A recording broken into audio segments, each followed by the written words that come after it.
Hey, awesome members of the Nest. Hey, I'm here with Nesty and author to co-moderate Robin Alvarez. Hey, we're going to be hanging out with some pretty cool people this evening. We have Rachel Sargeant, who is a model who's read on TikTok and various platforms, right? You're on Instagram as well. We have Kevin T. Norman, who is Kevin T. Norman from BookTok and Instagram. And then we have Jaysen Headley, who is Easy Cat on TikTok and Instagram. And then we have the editing queen, as Kevin has crowned her. We have Sunya Mara, who is author of The Darkening, and you blew up BookTok with your book edit. Welcome, everybody, this evening. I'm so glad that everyone is sitting here in this virtual room to answer questions. I love it. It's fun seeing familiar faces you see often on the platform, but now to like sit and discuss, it's really nice. Mm-hmm. Well, thanks. I'm rolling over everyone. Well, you kind of go through people's videos and then, you leave comments on people's videos. So you're like, oh, sick, we're friends. And now, right. Like, oh no, I'm actually like talking to you in real time and you're a real person. I've had online relationships for years, from World of Warcraft, dating myself now, Neopets, all the way up to now. And those relationships that I've built are more real sometimes than my real IRL relationships. Mm-hmm. So it counts. It counts. But it's very cool when you get everybody together in a room. But for anybody who might not know everybody here on this panel, I'm going to toss it over to Sunya first. And if we could just do a little bit of an introduction. Who are you, Sunya? Well, I'm the author of The Darkening. It came out last year, almost a year exactly now. And actually, I think this is the book. Yes. It's such a good cover. It's coming out next month. And actually, right after I sent off the last edits of the sequel, The Light Struck, I got on TikTok and I started making little videos, and some of them have done well. So I think modest. Jaysen, let's go on that line. Hi. Hello, my name is Jaysen, or as a lot of people know me, Easy Cat. I am a creator on Instagram, TikTok, YouTube, all the different places. And yes, some of my videos have done well as well. Yeah, that's me. I'm Kevin T. Norman, very creative handle of Kevin T. Norman. I am on BookTok, and then recently, within like the last few months, joined Bookstagram, which has been a great and very welcoming community. I too have occasionally had videos that have done well, and here we are. That's what we all have in common, I feel like. That's how we're all here right now. Rachel? Oh, sure. Hi. I'm Rachel. I'm a model who's read on all platforms, TikTok, Instagram, YouTube. I'm a Canadian book blogger, and I have also had a couple of videos really well. And for some reason, I just do weird stuff with books, and for some reason, people are following me. Because your content, yes. That we all have in common. We've all done weird stuff with books, and somehow people are watching. I have one weird idea. I'm like marinating. One day you'll see it. You'll know. You'll be like, that was his weird idea. Okay. That will be the last time we ever see him. Drop that weird idea right now. This is the perfect spot to do it. No, I can't. It has to do with smutty books, and I'll leave it at that. I'm gonna do that here. I have to save it so nobody steals it. Oh, wow. That was aimed at me. That. Jaysen likes to steal my content, so it's fine. Jaysen specifically steals your content? Yeah. Apparently. No, what has done very well for Jaysen that was technically your idea? Like, tell us right now. What is Jaysen stolen? I did. That's like a very specific one in mind. I have a list.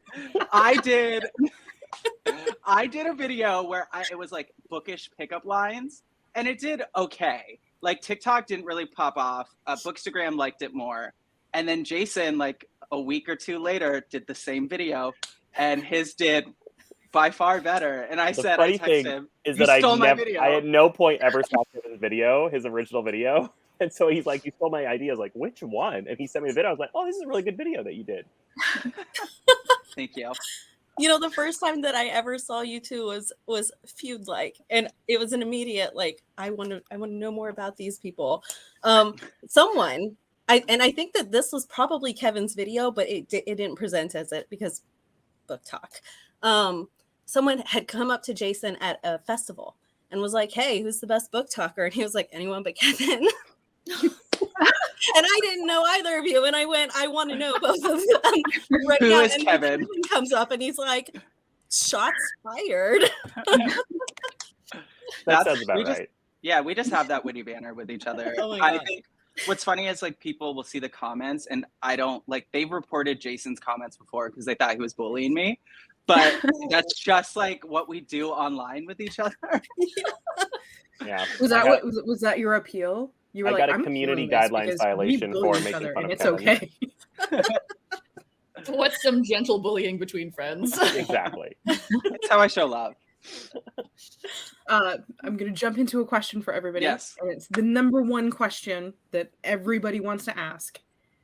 How did you build and grow your social media presence? And what factors do you think were essential to landing on everybody's FYP?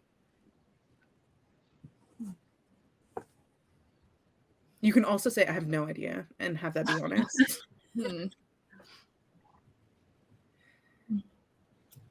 Rachel, you got something?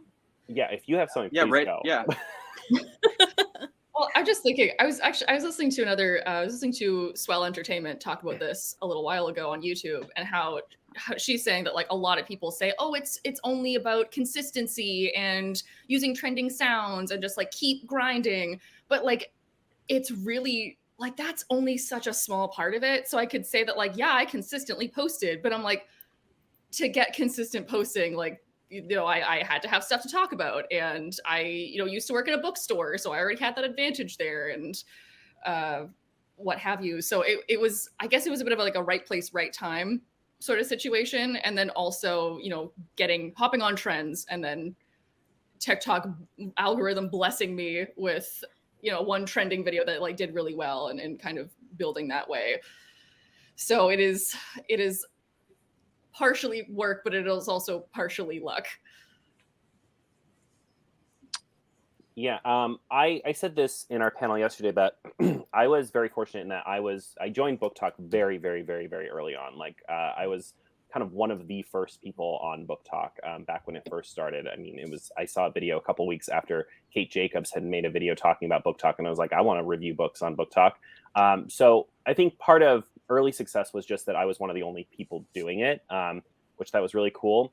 But I think growth over time and like continuing to grow has all been about really listening to my audience and looking for what they want and going outside of books. I mean, books is a big part of my life, but it's not my only niche. It's not the only thing that I enjoy doing, right? I also enjoy like watching TV shows, playing video games, playing board games. And I, kind of realized early on, like my audience is the same way, right? Like they love books, but they've also got other interests, other passions.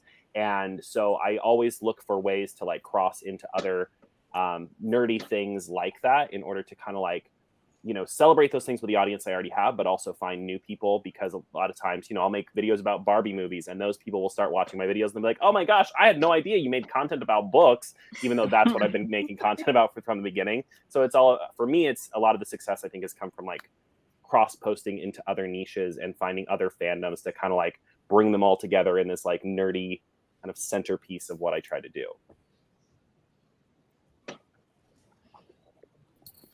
Jaysen, that was a great answer. Oh, thanks. I would say echo what Rachel and Jaysen had said, and then also add to it that I think when you're creating content, create in mind that this is the first time someone's ever seen your stuff. So they kind of need to get to know who you are in that one video as well. And just creating content that is shareable, like that, something that you think people will want to tag their friend in or send to someone, and then hopping on trends. And I think what Jaysen said is like starting early. Like I started BookTok in like the fall of 2020, which was still like early, but not like the earliest, like Jaysen and Kate and everyone. But I think that really had its advantage. And then making that transition over to Instagram, you had the advantage that they're promoting reels. So they want you to create video content. So you have a higher chance of success of something you're doing going viral. And so I think it's just striking, honestly, while the iron's hot, and then being consistent and creating shareable content. Mm-hmm. Now, for you, Sunya, I was just going to say, I feel like yours was a little bit more curated, right? Well, it was in a way, because my goal was to kind of share my book and help it find, readers that were right for it. And so I kind of started from a place of, there's a magic system in my book that kind of is about transformation. And it's about, through that magic, mundane things sometimes are transformed into things that people hadn't noticed before. And so I thought, let me try and take that feeling and apply it to like TikToks. And then people kind of get a sense of, like Kevin was saying, like me as an author, the kind of playful things I like and the kind of, joy and things that I like writing about are also encapsulated in, thinking about like kitchen items that can be like a blender that can be, changed up and do interesting things that they don't really do in the real world. Like that was kind of where everything began for me, like from a concept place. And I think I can't tell you exactly why they've done well, just that they've been a lot of fun to make. And I think it's easy to see that the fun in making them shines through. I think that that's something that seems to unite all of your videos, is that you seem to really enjoy making the content, and that comes across, and people love that kind of energy. So like on that note, what kind of factors do you think were essential in you landing on people's FYPs?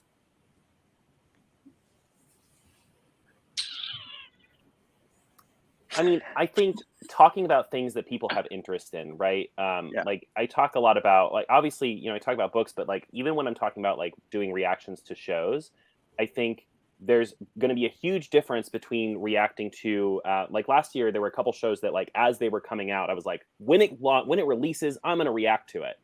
An example of this was like the Rings of Power. I reacted to those episodes at midnight when they released, and like nobody watched them. Like nobody watched those reaction videos. And what I realized in that moment was like, people don't want to watch a reaction to something that they have no connection to, because maybe they haven't seen the episode yet. Maybe they're not going to watch it till the end of the season.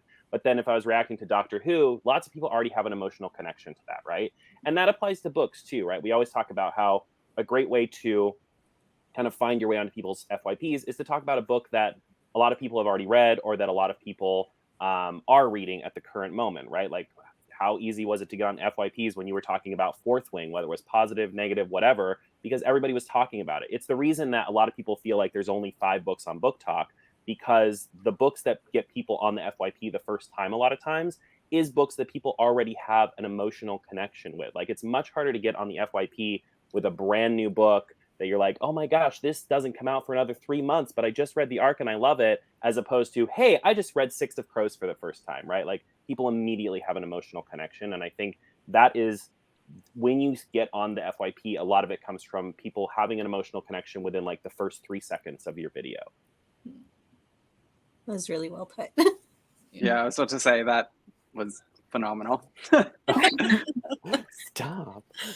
But it's true. Like, I know, like, maybe sometimes people think, oh, it's selling out to talk about what everybody else is talking about, but that's where the conversation is. And the way to enter the conversation is to, read that book and then react to it or talk about it.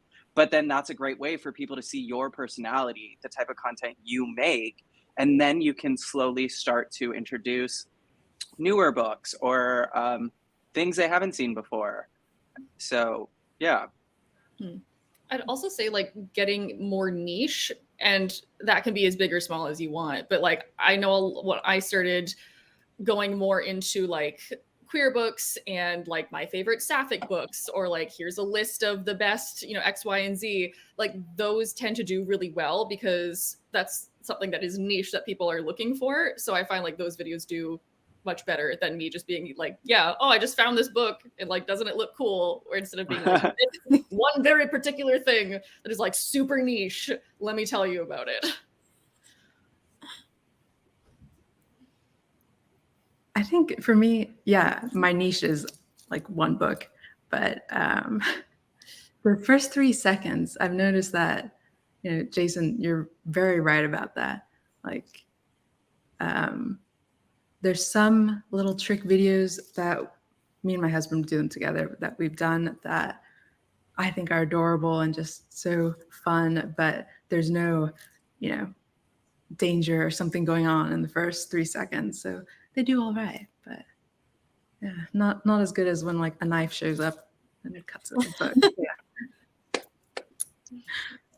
I think how, well, I just want to say like how you've approached your content of like you say, yes, it's that one book, but you are doing something I've never seen anyone else do, which is why I strongly believe that's like the talent there is incredible and people appreciate that and they see it. So it also comes down to, I think, presentation, and you've crushed it.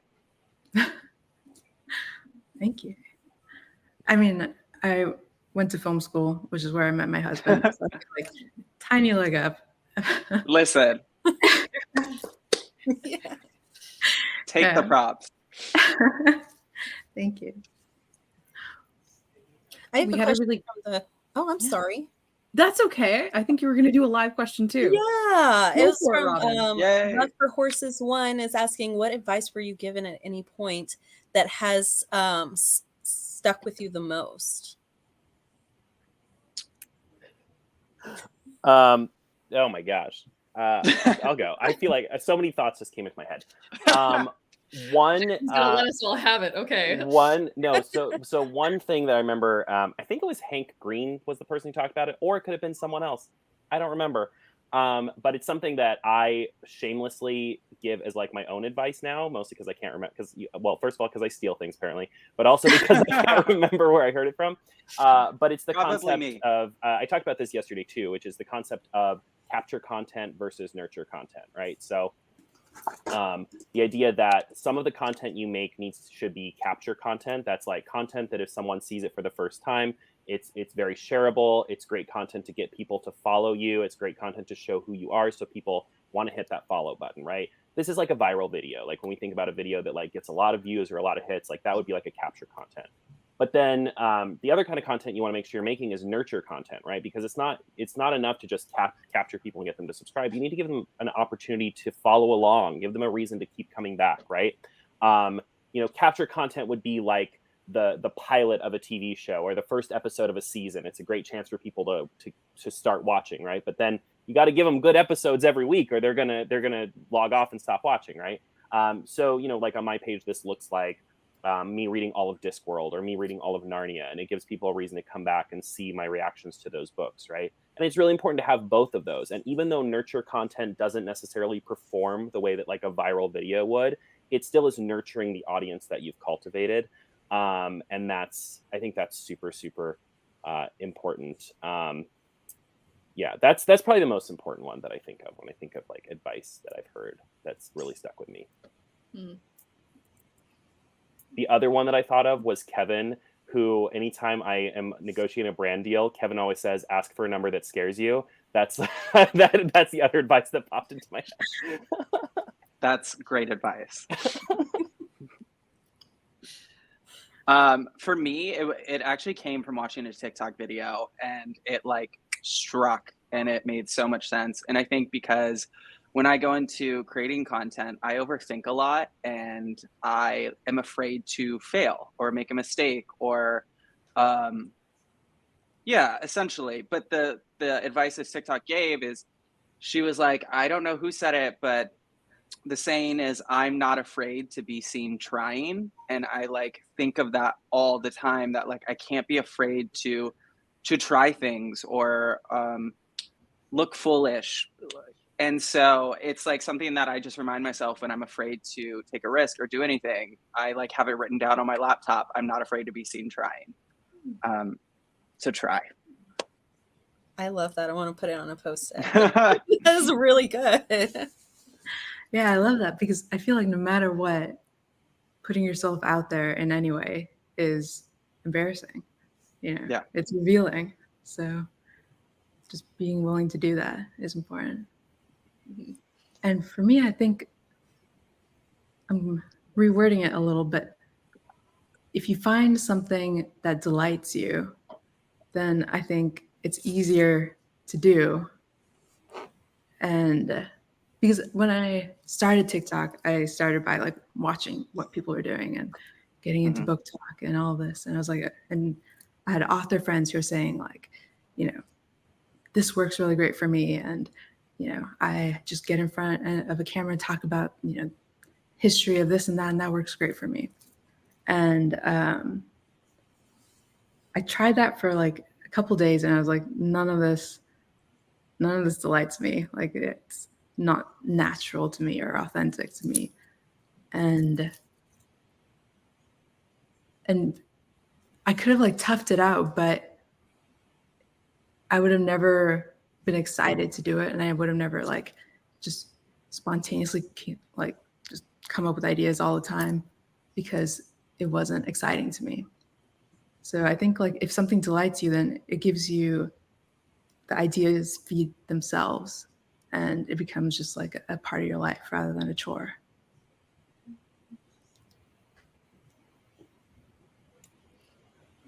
That's really lovely. Rachel, do you have any advice? I don't even know if I can top any of that. That is all fantastic. I wouldn't want to go last either. Is it like so cliche to just be like, be yourself, do what like you want to do? Because like, yeah, but well, I think of this as like, if you do what you love and like you have delight in it and you're doing it the way that you want to do it instead of just, oh, this trend is happening, so I guess I'll do the exact same thing that this other person did. Like people will find you.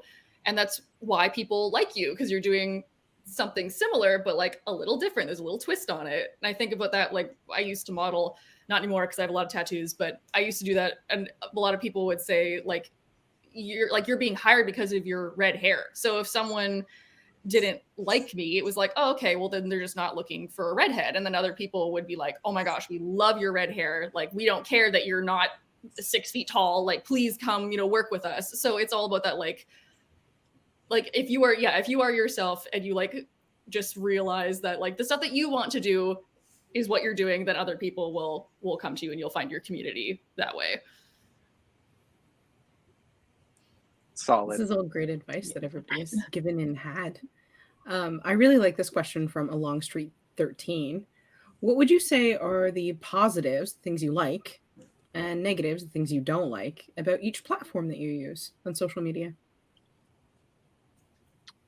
I will say a positive for Instagram is it's a lot easier to build community with like stories, and you can do polls and it like DM people. It's just, I think, a lot more native in community building. And like a con to TikTok is that the way it's designed, it's always pushing you out to new people. And so I think sometimes people who follow me will be like I used to have long hair and then I cut it, and like almost a year later someone's like, you cut your hair? And I was like, I've been making content for the past year and my hair is cut. So it's like, I think TikTok's harder to just, yes, you can find a core community, but I think it's harder to make that grow, at least in my experience. It could be totally different for the other creators on this panel, but that's like a pro and con that I've noticed. Yeah, I totally agree. I think Instagram is awesome for community building. I agree with TikTok. It's like your entire audience is never going to see every one of your videos, and it drives me just up the wall that you can make what you feel like is a really important post about like, hey, this is what I'm going to be doing going forward, and like no one will see it, and then they'll just ask the same question over and over again on future videos. It's very frustrating. But the great thing about TikTok is it is the most like discoverable platform, right? Like it's very easy for people to find you on TikTok, which is very cool because then you can use that to help build other platforms. And I think one of the things that TikTok does better than any other platform, I feel like, is live streams. Like if you are someone who is willing to do live streams, not only does TikTok really push live streams, but it also helps elevate your content to like the top of the For You page. When you're on live, people are more likely to see your content. So it's a great way to get a little bit more exposure. And I don't have any pros about YouTube. I have a lot of cons about YouTube, especially YouTube Shorts. I think YouTube Shorts is just a hot mess right now. I would love to see it be a competitor because I think competition, especially among these, like really like brings out, innovation. But YouTube Shorts is a very challenging platform to use, and I swear all the meanest people use YouTube Shorts. Like they go there when they're angry and they're like, "I want to leave a mean comment. Let me go see who's on YouTube Shorts." They're some of the meanest video watchers I've ever experienced in my life. But yeah. That's why you can't read the comments, Jaysen. I try not to, but I mean, with YouTube, you literally get like an email about it. God. You're like, this person has commented. They called you fat. I'm like, oh, great. Awesome. Those are the meanest emails. Yeah, I'm like, thanks, Google. It's me, Jaysen, leaving all the emails. That looks like Kevin's name spelled differently.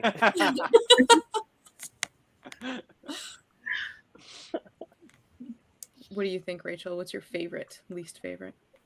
Oof. Like I've been online for a really long time, so I started off doing Instagram and YouTube, and I still do. I try and post pretty regularly. YouTube is hard to grow on, so like I've gotten a lot of new subscribers because I have done well on TikTok. So like in that way, it's really hard to organically grow on YouTube unless you have like one random viral video, which like again doesn't really happen in today's day and age because there are so many people on the platform.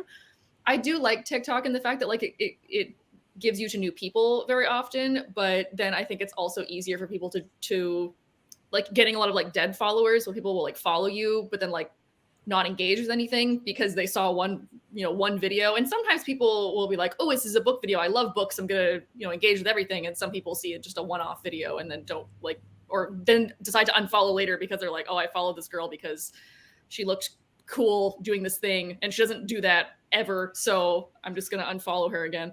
And then Instagram is fun because I love photography in general, so I'm like, ooh, photos. But then also it's become a thing where there's like a lot more advertisements on it, and I'm kind of a little annoyed at that. So but yeah, then you can get like a really nice community on there as well, and I feel like I do have a really nice community on Instagram. So of course, pros and cons of everything, but I'm still on it, so that's got to mean something.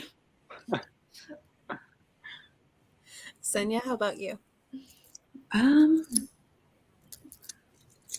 feel like I haven't really been on social media long enough to get a feel for everything. TikTok feels like it's the easiest just because it's like if I spend all day writing, then making video is like a different part of my brain.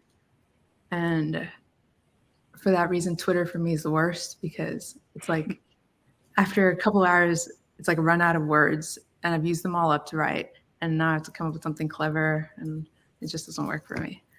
And Instagram, like, I think my problem is I don't sign on enough. So sometimes I sign on and there's lots of, this person tagged you in their story, but the story's gone. And and then I feel guilty. And so in that way, TikTok is, if you're, I guess, bad at social media, it's useful because you can kind of show up, post something, and then disappear. So I don't know if that helps. Yeah, there is actually a question that goes really well with kind of the general trend of this from Autumn Brooke. She said, do you find it hard to give yourself breaks when the sheer amount of content to see or make gets overwhelming? Yes. Oh, yeah.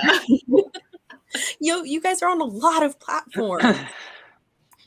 Yeah, I left my full-time job back at the end of March to do content creating full-time, and I work more hours in a week than I ever did at my full-time job. Like I almost never, I never take a day off because I feel like I need to post something every single day. So even if I'm taking like even a day off, which is where I'm not maybe making any content, I'm still posting at least 2 to 3 videos that day. And maybe there are things I filmed the night before, but I had to also film the night before to make sure that I had content to post that day so I could like take a day off. And then I immediately feel bad for not making any content on that day off. So I end up usually making something that day. But yeah, it's definitely like, it is constant. And these Instagram, not so much, but TikTok really rewards you for posting constantly, whereas Instagram you can kind of post here and there, and then kind of you don't necessarily have to post every day. I mean, I do, but you don't necessarily have to. But it's definitely, it can be very overwhelming, and you sort of have to force yourself to take breaks and do self-care, which some days I'm really good at and some days I'm really terrible at. It just kind of depends. So yeah. When I was growing really fast in kind of like the end of 2021 and then like into 2022, I was working full time. I was going to school part time, and I was also doing content creation full time, posting like 2 TikToks a day, weekly YouTube videos, Instagram every other day. Like I was going hard, and I burned myself out 3 full times, and it was not good. Now I'm done school, which is honestly like really, really nice to not have to write any more essays. And then, but like I still work full time now and try and do content creation, but I'm a little bit less hard on myself now. And I'm like, you know what? If I miss posting for a day, nothing's bad's gonna happen. Like I'm sure it's gonna be okay. I'll post it tomorrow. So yeah, it's like kind of like letting myself relax a little bit has been something that I have learned by force, but I'm gonna try not overwhelm myself like that again. I say as someone who is easily overwhelmed. For me, it's kind of like a 24/7 thing. I'm always thinking about content creation. One, because I have my own platform where I talk about books, but I also have a full-time job at an ad agency as their in-house content creator. So like whatever clients or brands they have, I will create their TikTok. So I'm always like in the space of social media, but the only time I really take breaks is like if I go on vacation with my boyfriend, and sometimes that's for like a week and I won't create any content. I'll post on my stories, but I won't really film any TikToks or reels. And so I give myself like these longer breaks versus like everyday breaks during the week. Also on the weekend too. I'm not as strict as Jaysen. I will post like 2 TikToks a week and be like, that was a lot. So it's hard. It's tough. It's a balance. Well, like also mentally, it's really hard because even if you're not posting anything, it's always constant in your head of like, oh, I hear a new sound. Like, okay, I'm gonna squirrel that away for something, or like, oh, I'm like in a bookstore, I should be filming something, and it's like, no, like just like it's fine. You don't have to constantly like have your phone out, but you feel it like, oh, well, I only have like 2 other TikToks that I've saved, so I might as well while I'm here. It's like, no, you could just like do something and enjoy it and like not you have can just be there. Yeah, right. I don't know if you can just do things and enjoy. No, I'm just kidding. In this Not economy, allowed. Right. Yeah. So that's something I've been like really trying to be like, you know what? We're gonna, I'll write down the idea, and we'll save it for later, and then do I have it. a list. Yeah. It's rough. Yeah, I mean, I find what you guys do amazing. I could not post multiple times a week. It's been over a month since I've last posted because I've been working on a new book.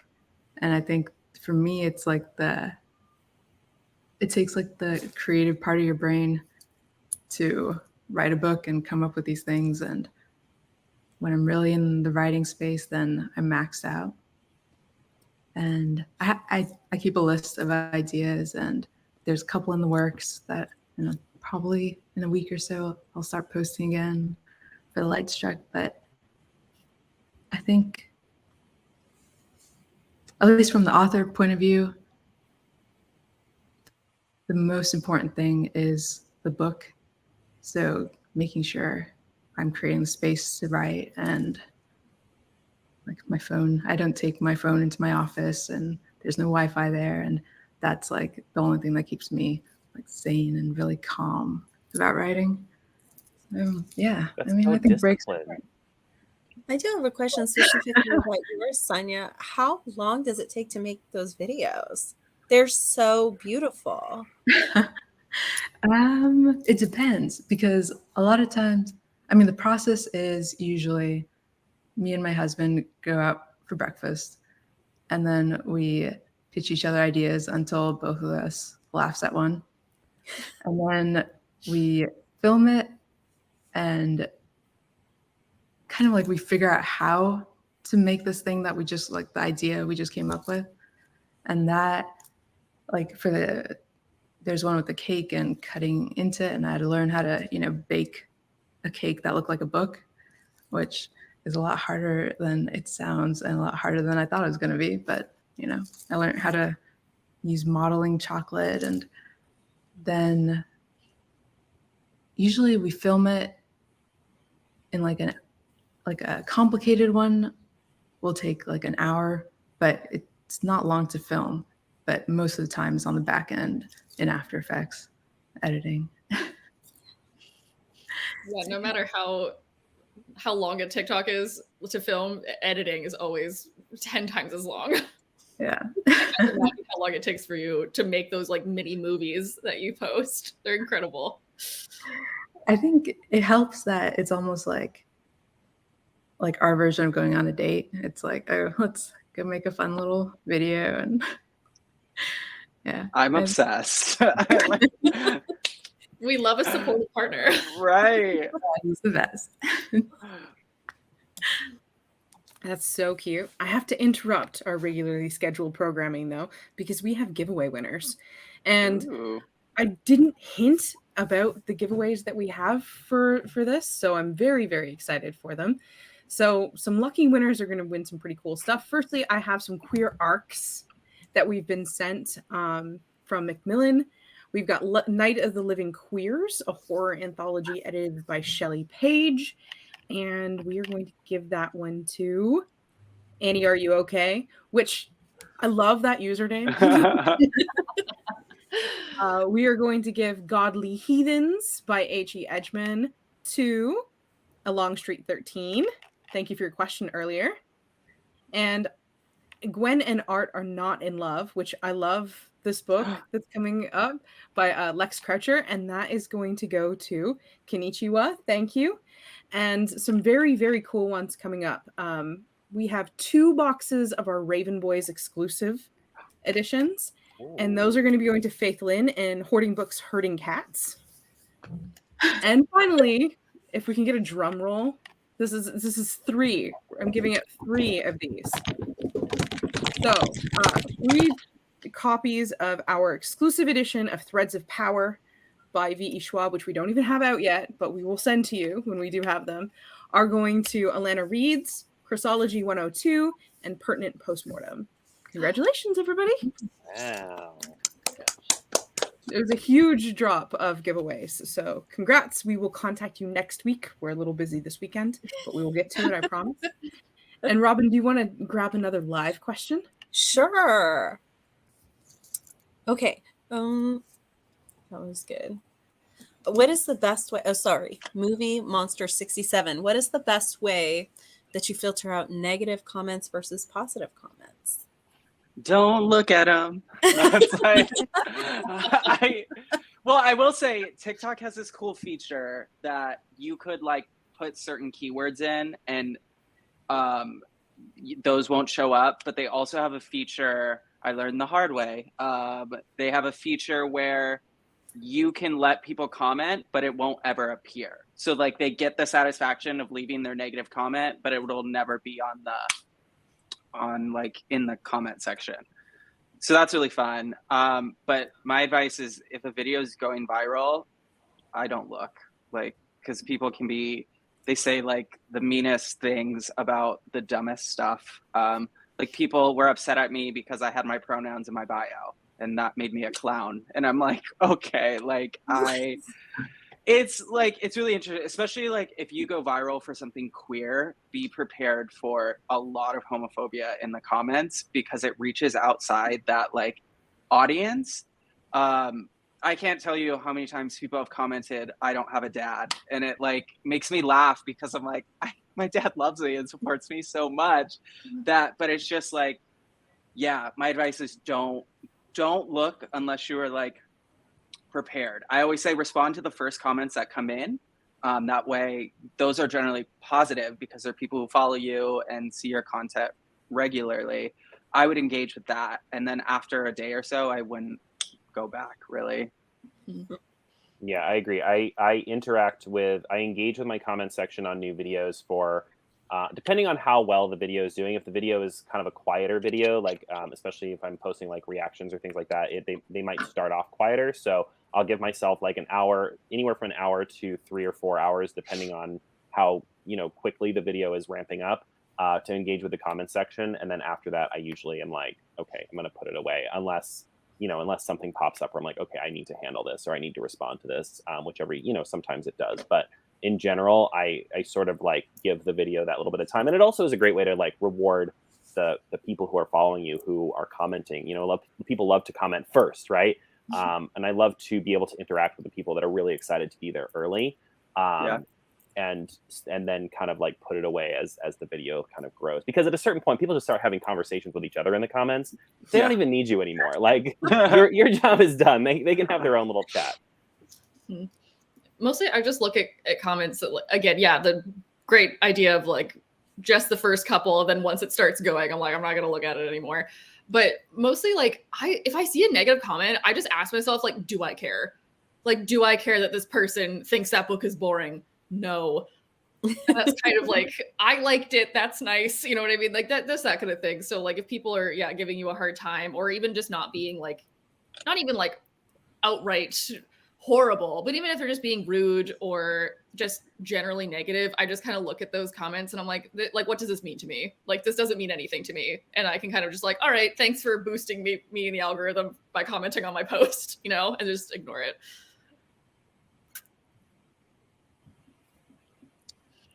Yeah, I feel like I don't really know if I pay attention enough to see the bad comments, or like there is a sort of like when you're an author and if you're on TikTok and if I see someone reviewing my book, I usually I don't see it. I become selectively blind to that. And I think it's like because, it's not for me, it's for other readers, and I want to be respectful of that.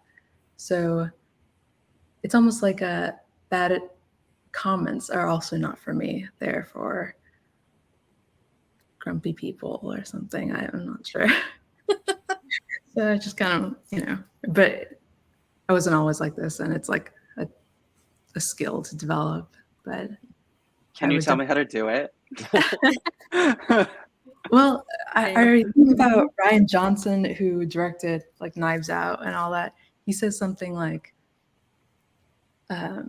reviews tell you a lot more about the reviewer than about your art or what you created. And I think once you put like that anthropological hat on of like, oh, why has this person come so strongly and so negatively to this? That's a interesting character. Then it's like emotionally disconnected from what you've done, because it most of the time it has nothing to do with you or who you are or what you put out there. It's something has poked them in a harmful, hurtful way, and they're reacting in the only way they know how to. That is a very mature way to look at it. Yeah. Much better than my crying in the car. Me wanting to argue back. Listen here. Yeah. Listen. How dare you? Yeah. Like, have you ever argued back? Have you ever felt the need to really respond to something that somebody said? I think in the beginning, Yeah. Every once in a like when while. I was starting, and every once in a while, but then sometimes I'll type something out, and I think just the act of typing it like helps, and not sending it, because my thing is, we're never going to reach a same point just talking to each other in the comments. So like a part of me is like, it's not worth it. If that's what you want to think, go for it. The only time it gets tricky is when people start stitching your video, and then that's where it's like, then they really start talking about you. That's a different scenario. But for the most part, I step back. I'm like, it's not worth it. It's not worth my peace. Yeah, like to a degree, you do want to hear what people are saying, because yeah, like the idea of like constructive criticism, like to you, it can be negative, but I'm like, no, I want to hear like if people are like, hey, this is a bad take on something, or people being like, oh, hey, like this video was like not good. You know, I want to know that, but I don't want people being like, you suck, because then I'm like, okay, well that doesn't mean anything to me. Like this doesn't help me anyway. But if people are like, hey, maybe like, have you considered this thing that you said is not great? Then I'm like, oh, okay, great. Like, yeah, I want to hear that negative quote unquote feedback, but I don't want to hear negative feedback about, how I need to like comb my hair or something. Then I'm like, okay, like. How feels relationships with books changed since you've started being on these platforms?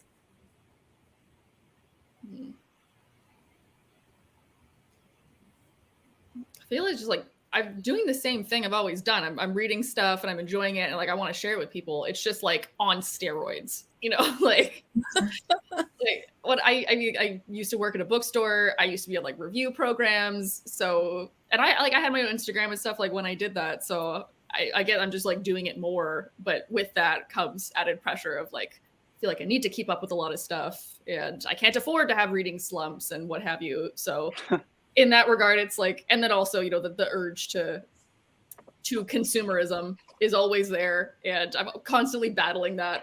But I feel like I also would be doing that if I wasn't on BookTok, because I go into a bookstore and then I'm like, ooh, pretty shiny things. I want to take all of these home. But now I can go into a bookstore and be like, ooh, pretty shiny things that all of my friends have recommended me. So, it's a slippery slope.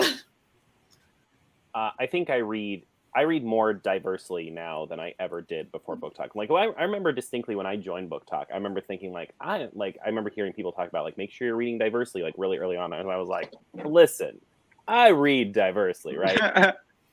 I had no idea what I was talking about. Like the way that I read diversely now is so much more intentional. I'm dipping into representation that I didn't even know existed 3 years ago, right? I think that's so cool. And it's become one of my favorite things, and not just in, from representation standpoint, but also, I'm reading adult, YA, middle grade, graphic novels, manga, like everything under the sun, to be able to represent as many things as humanly possible on my channel. And I don't think that ever would have happened had I not, started this, because you just get so many recommendations from so many people, and you start to look for it, right? Like you start to look for things that maybe no one's talking about yet, maybe because you always want to be, someone who finds that like diamond in the rough, right? And it's, to me, that has been like one of the best aspects of this entire platform, is that my reading now is so amazing compared to what it was 3 years ago. You did that intentionally, though. So you said that because you could have chosen not to do that. Yeah, I mean, I think early on, that's kind of wonderful. I think early on, but the other thing is like reading diversely and being intentional about it. I think there are levels to that, right? Like there's a time where people are like, you need to read diversely. So you're like, oh, okay, well, let me try to read outside my comfort zone, right? Now I've gotten to the point where I make a monthly TBR that I share with my audience, and then I work to try and read as many of those books as possible. And as soon as I've made that stack of books, I go through that stack and make sure, like, who is represented in this stack of books, right? Who is not represented in this stack of books? How can I adjust this stack of books to make it represent even more of my audience, right? So I'm meticulous now on a level that I wasn't even this meticulous a year ago. I also run a book club on Fable, so I'm very intentional about what we're picking on that every month, and how can that be diverse? How can that dip into some intersectionality that we haven't read before, and give my readers on my book club something that they've maybe never experienced before.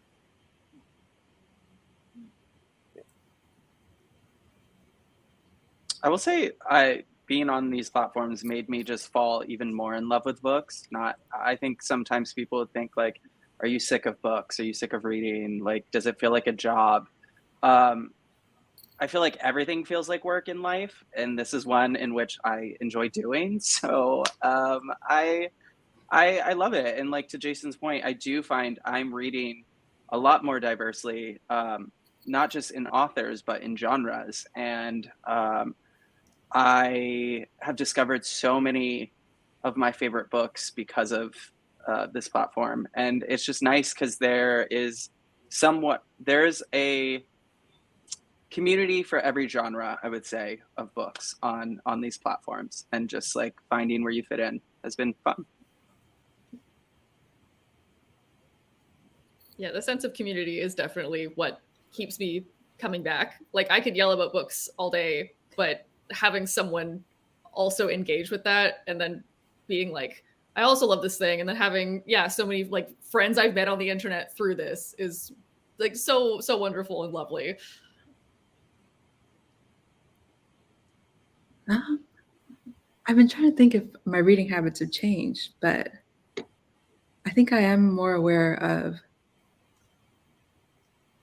or like what a popular book has kind of changed for me, because, it's not always what, like, the big lists that come out at the end of the year from like magazines and they say these are the best books. Like before I'd be like, okay, I'll read some of these. But now it's kind of like the people are talking, and what is popular is coming from like, without gatekeepers. And I think it's fun to kind of read all those books and keep abreast of them and just know what people are into.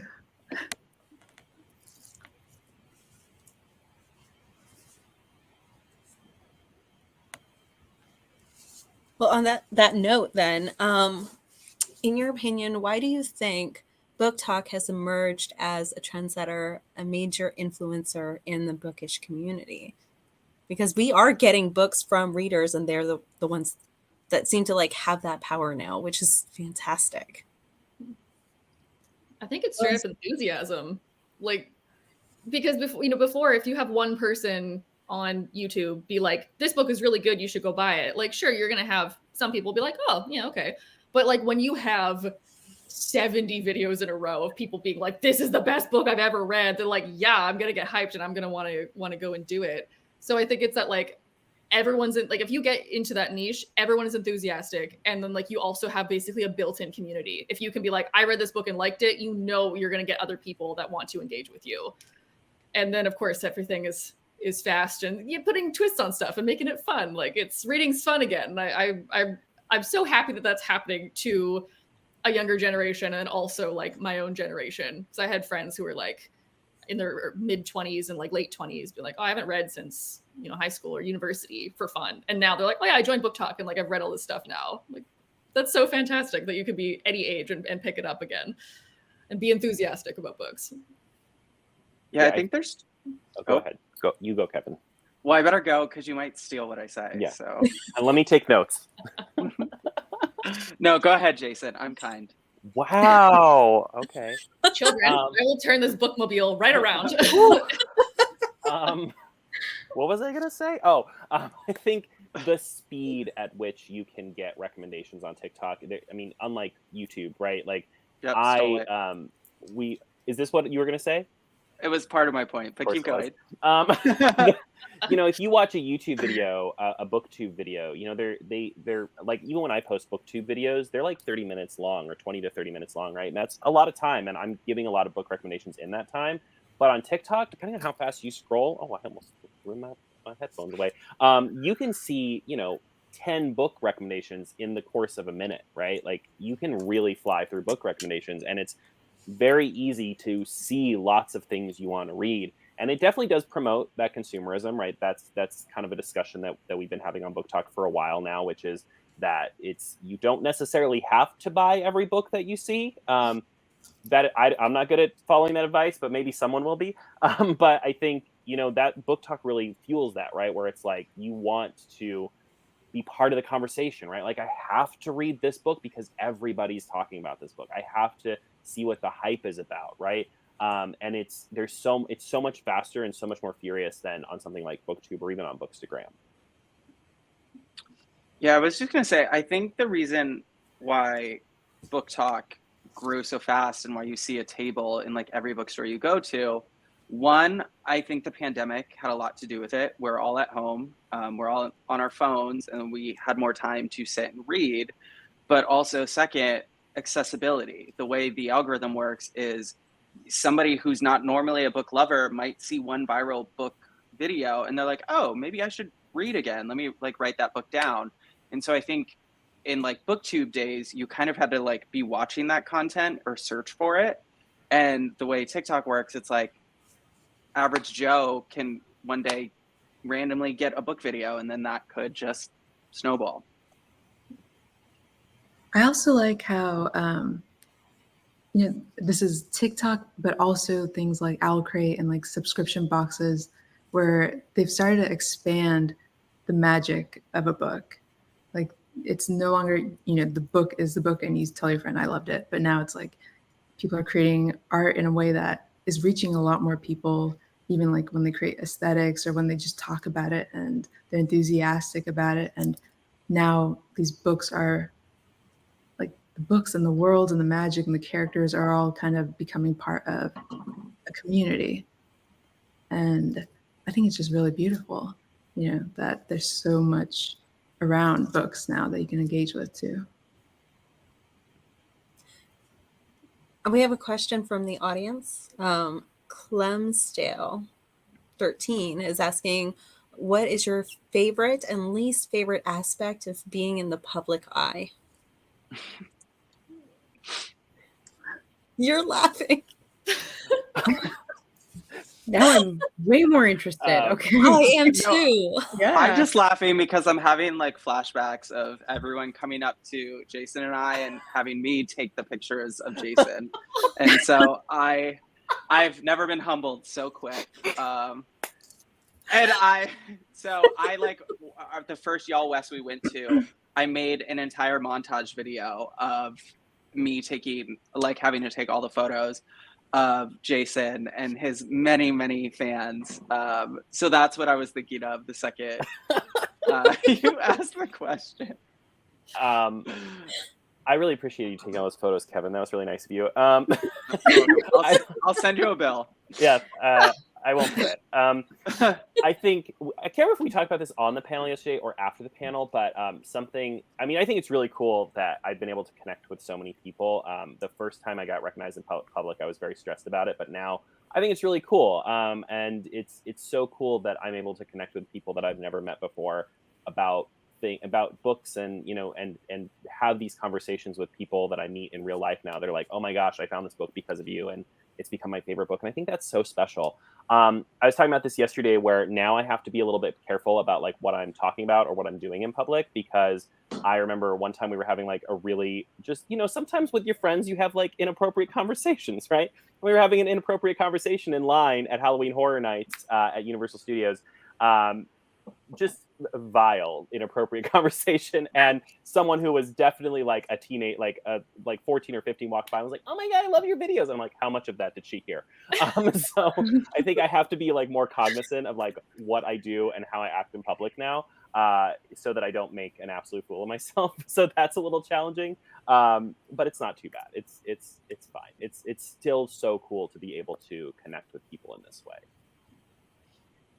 Yeah, I would say a pro is like connecting with people and having that community. A con would be sometimes people remember things about me that I don't remember sharing. And I'm like, how do you know that?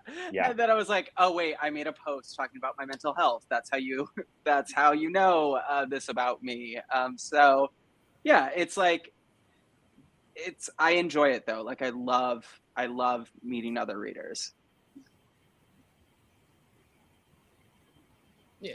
To steal The community thing, yeah, is definitely it. Like, my favorite part is like, oh, I get to meet so many more people than I would meet out in public. And I say meet, like, have a relationship with online in some capacity, and like connect with people that are like across the country that like I would never have been able to connect with otherwise. But yeah, con is like, oh, I'm being perceived. Like so I'm like way more conscious of, yes, how I look in public, but then like also how I present online, and like, you know, yeah, is this an appropriate conversation to be having online, or should I have added more context to a comment that I made, or what have you? So it's like, that's always in the back of my head of like, I don't want people to take me out of context, but when you're like quickly posting stuff, yeah, sometimes it happens. So that's maybe not my favorite part, but you know, being perceived is always hard. Yeah, I agree. I think only my hands are really in my videos. So I'm hoping that means no one will ever recognize me in public. I will. Now I know. How weird would that be? You'll be like handing something to someone, and someone will be like, those hands. I know that. So familiar. Like, You know what else I will say that has been really cool? I mean, as much as we've like ragged on each other, like I have, you know, Kevin and then some other people who I've met through BookTok, like we were people who followed each other and commented on each other. And now we've met in real life, right? Like we've gone on trips together in real life. And like some of the people that 3 years ago were just people that I knew through comments on videos are now some of my like best in real life friends. And I think that's so insanely cool. I never get over it. Like every day I think about that. I'm like, oh my gosh, these people are like real life friends now. And we met because we commented on each other's silly little book videos. I have a wonderful compliment from Lovely Bookish Universe, who says, I'm really loving this panel. I think it's really relatable because most of us are creators on some level. It's got so much energy, and I feel like the panel has gone so fun. It's just a really fun combo. Aww, thank you. You guys are great. Also, as someone else had asked earlier, someone else had said Sunya should be narrating, which I agree. Her voice is just amazing. I want to find that. Oh, okay. Hoarding books, hurting cats said that you need to just be narrating audiobooks because your voice is beautiful. and somebody else had asked if Jaysen and Kevin are actually real friends in life. Zoe asked that. No, we are. We're really good. Jaysen knows secrets of mine that I will never tell. No, we're super close, Jaysen and I. We talk, I think, pretty much every day. Yeah, pretty much every day. Yeah, we met for the first time at Y'all West. Well, we'd been friends online, but then we met in person for the first time at Y'all West, not this previous year, but the year before.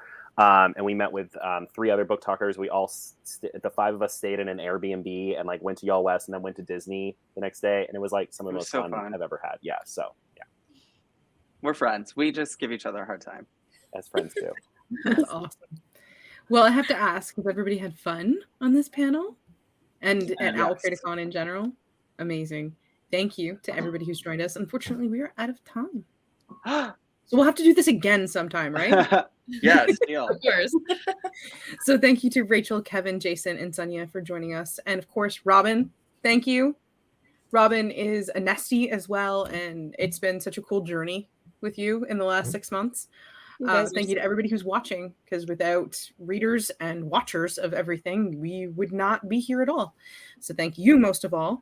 And don't forget, we have one last panel for you at OwlCrate-A-Con. It's going to be at 8 p.m. Eastern Standard Time, where Maud Amanda and I are going to be going live with New York Times bestselling authors Tracy Wolff and Gina L. Maxwell, and we're going to be talking all about spicy romantasy. So that is definitely going to be one that everybody wants to tune into. It will be for 18 and up, so please, like me, I have to go make sure my kiddo gets to bed. Please make sure your children are in bed for this one. Please, for the sake of my job. I hope everybody has a great rest of their night.